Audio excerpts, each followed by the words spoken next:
1절 말씀을 보시겠습니다.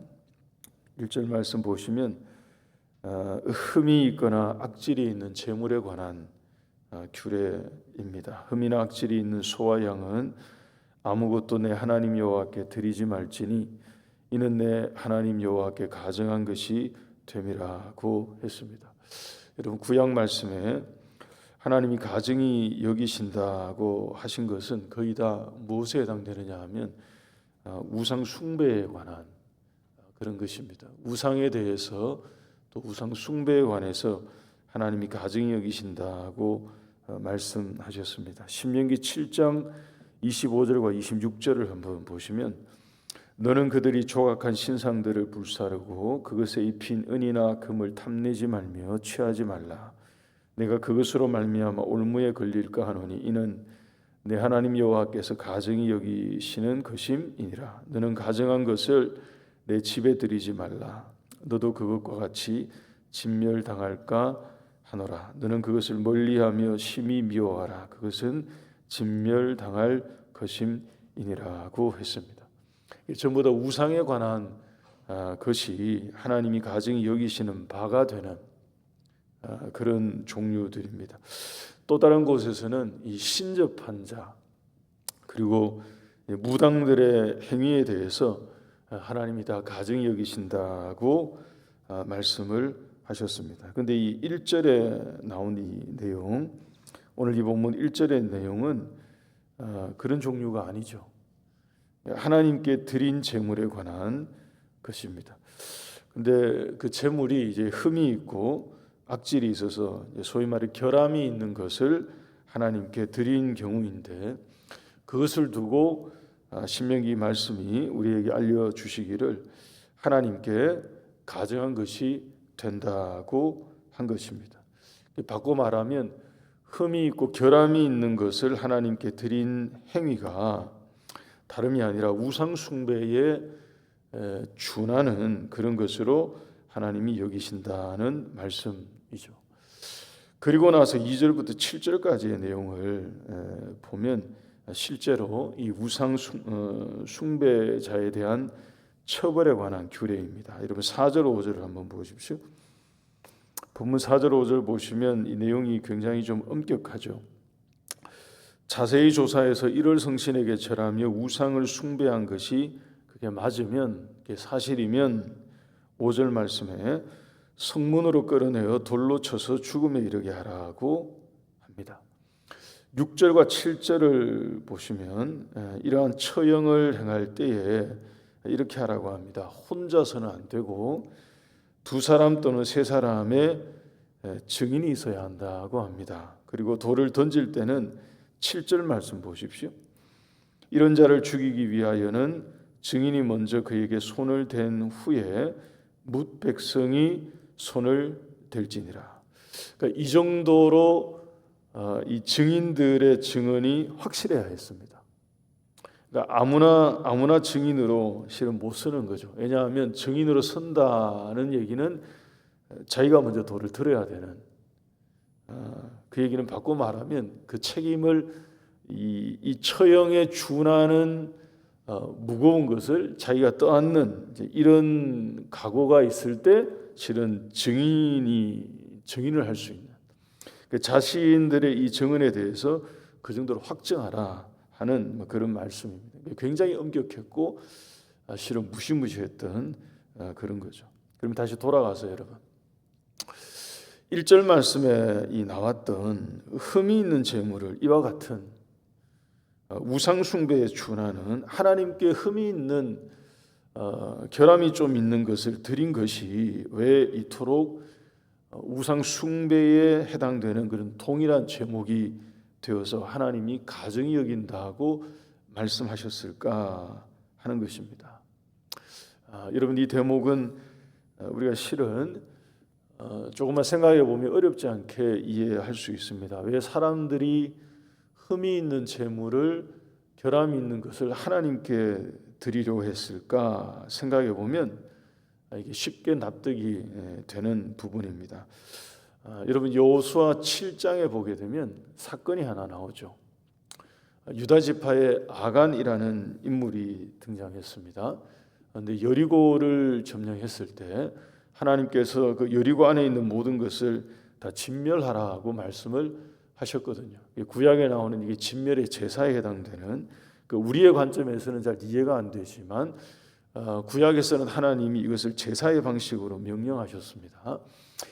진멸의 제사를 드리도록 명령하셨는데 다 불태워서 하나님께 드려지는 제물이 되게 하시고, 그리고 하나님 그 제물을 받으시겠다는 그런 의미였는데, 이 유다 지파에 속한 아간이 몇 개를 숨겼습니다.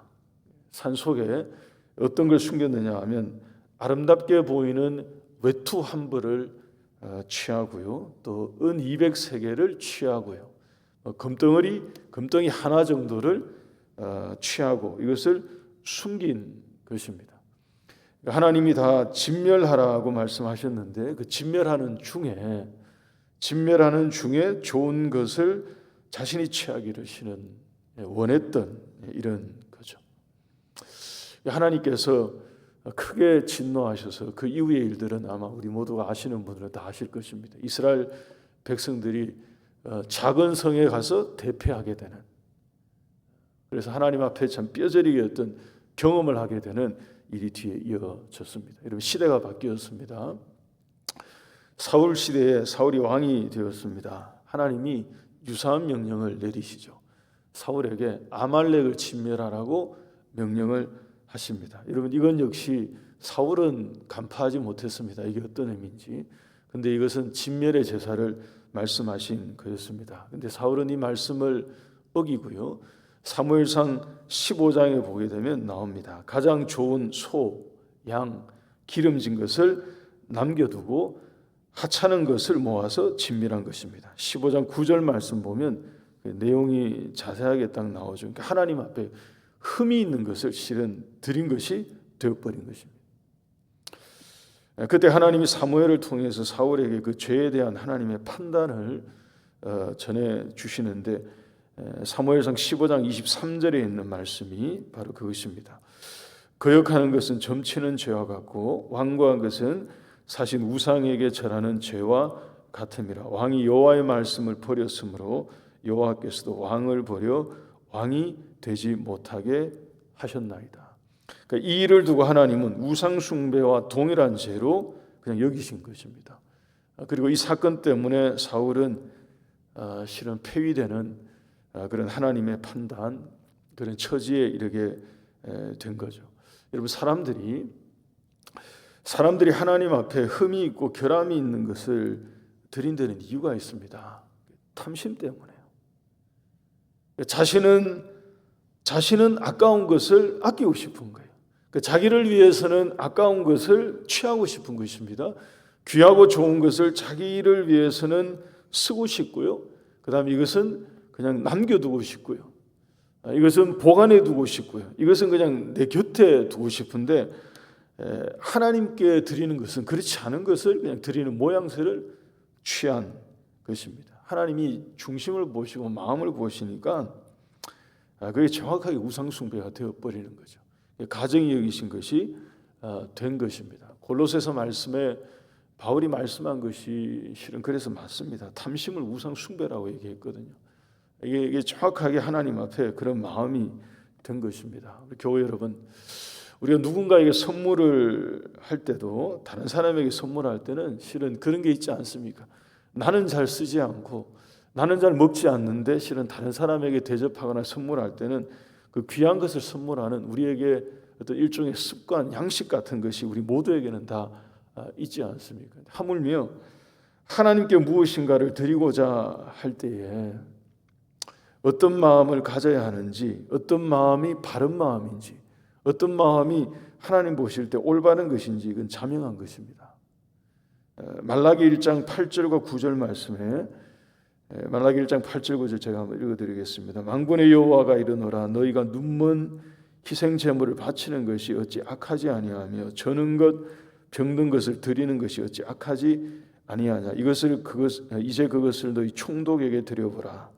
그가 너를 기뻐하겠으며 너를 받아 주겠느냐. 9절에 만군의 여호와가 이르노라, 너희는 나 하나님께 은혜를 구하면서 우리를 불쌍히 여기소서 하여 보라 너희가 이같이 행하였으니 내가 너희 중 하나인들 받겠느냐.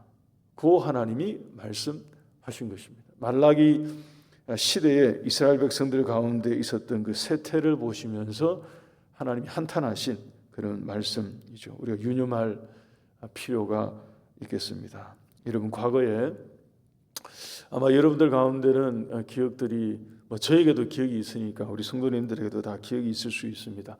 교회에 시골 교회나 교회들의 성미라는 게 있었지 않습니까? 성미 뗄 때 어릴 적 기억이 있습니다. 살독에서 이렇게 살을 풀 때 첫 번째 거는 첫 번째 퍼가지고 성미에 넣는, 이 자주 보면서 우리 자랐지 않습니까? 아침에 밥할 때 늘 그렇게 하시던 이제 어머님들의 모습을 우리가 생각해 볼 수 있습니다. 교회 헌금 드릴 때 지폐 중에서도, 그 중에 가지고 있는 지폐 중에서도 깨끗한 걸 이렇게 찾아가지고, 심지어 다림질하는 경우도 많이 있지 않았습니까? 다림질 해가지고 주일날 아침에 지폐 다림질해서 그 헌금 봉투에 넣으려고 했던 뭐 그런 모습들. 여러분, 그게 형식적인 부분이죠. 형식을 갖추는 이런 부분인데 그 형식에 담겨진 마음을 우리는 아는 것입니다.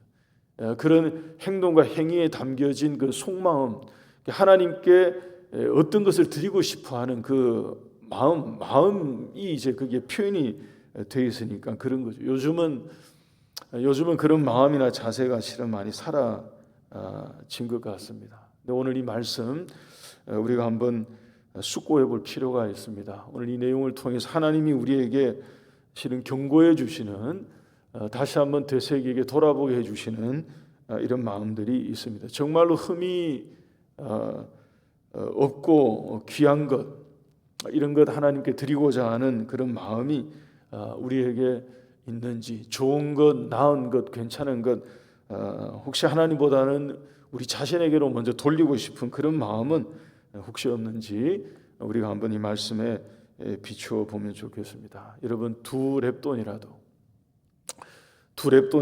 하나님께 가장 귀한 것을 드릴 수 있는 우리의 마음이 될 수 있기를 바랍니다. 기도하겠습니다.